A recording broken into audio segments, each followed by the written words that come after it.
Hello there, my name is George Hurst. Today I'd like to talk a little bit about Robb Barr. I had the privilege of knowing Robb Barr and doing a lot of projects with him, including a number of videos and a book. Here behind me we have a number of examples of Robb Barr's work. I became the owner of these from the fact that these are the pieces we did for the videos. Of the 19 videos, of course, there are now 19 pieces of art.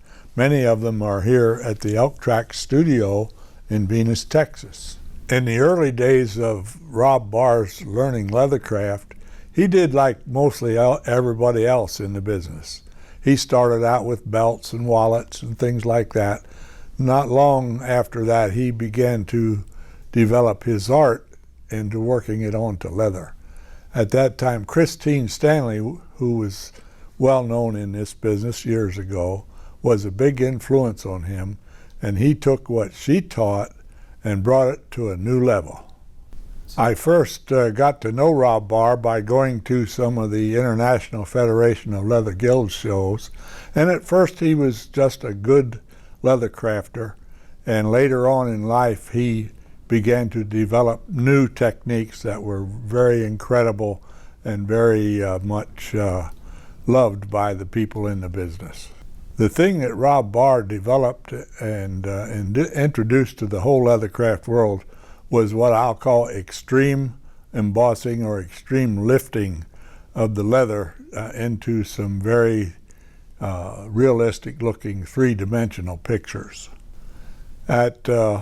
At one time, I owned the Hide Crafters Leather Company, and we were doing a lot of things to promote leathercraft. And I thought, well, what a great thing it would be if I could get Robb Barr on video. And so I talked to him about it, and he thought it was a good thing to do. So he had not long before that had a total heart replacement. So he was not able to travel. So what I did, I loaded my van with all the video equipment, and of course this was back in the 1980s when that was a lot of equipment. So we took a van, drove to Bismarck, North Dakota. I moved in with Bob, and we did quite a few videos in 1 month in his basement, and of course it became the beginning of a series of 19 incredible videos. Most of the time, I let Robb Barr decide what he was going to do. And we did a lot of animals and fish and all. And I always loved owls. And I told Robb, I said, we need to do an owl. Of course, Robb Barr was a Sioux Indian. There's something about owls that don't get along well with the Sioux Indians. Well, he did not want to do an owl. Well, over a period of months, I finally convinced him that we would do an owl. And we did an owl, and it was magnificent. He left my house, and 1 week later, he died. Robb Barr was a serious artist, but in real life, he wasn't all that serious. In fact, he was a jokester, and sometimes he could pull some pretty good ones. I remember when I was staying up there with him, he would just do some of the craziest things. But on his 50th birthday, his sister, by the way, Cheryl, was almost as crazy as he was. She went all over the city of Bismarck and collected 50 flamingos. You know those plastic flamingos you see in people's yards? Robb Barr hated them. As a matter of fact, one of the things he did, and him being a very large, very tough-looking guy, he was part of the ladies with all their flowers and all, what do they call that? The garden club. He was a member of the ladies' garden club, and he did not want a blade of grass out of place in his yard. Mostly, he never wanted to see a plastic flamingo. Before daylight on his birthday, Cheryl had placed 50 plastic flamingos in his front yard and then called him on the telephone. he came out in the front yard, and of course she had the local press there and everybody, and he said, "Get those out of my front yard right now." So jokester, he had more jokes. As a matter of fact, when he was on the heart machine at the Mayo Clinic, when he was dead, really because he needed a new heart. While he was waiting for the new heart, I'd call him and I could hear the machine on the phone, click, de-click, de-click. And I said, "Barr, where are you getting all these stories? You're hooked up to a machine in that hospital." He said, "I get it from the nurses. Where else could I get it?"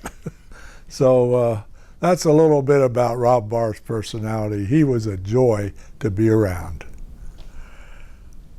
You know, usually I was the guy directing, so I'd be sitting at a table with 4 monitors, one what you were going to see and the other 3 what we were actually shooting.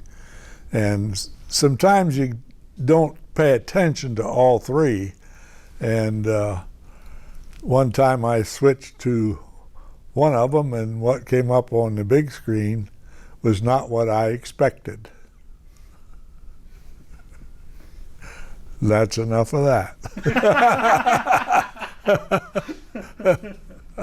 When I was staying with Barr for a month up in Bismarck, I told you how he was always had a new joke, and he was full of jokes.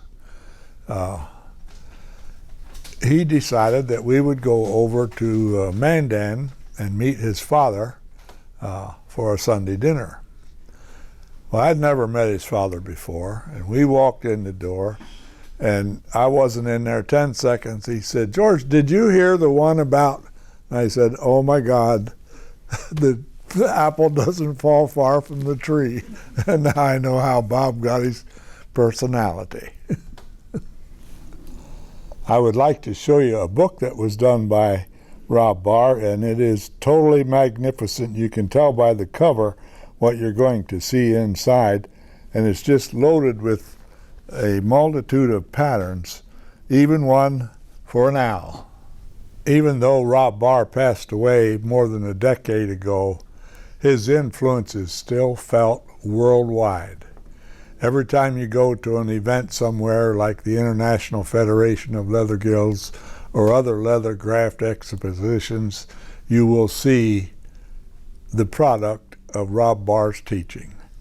That stuff is everywhere, and of course Robb would be more than happy if he knew about it today, and I'm sure he does where he now lives.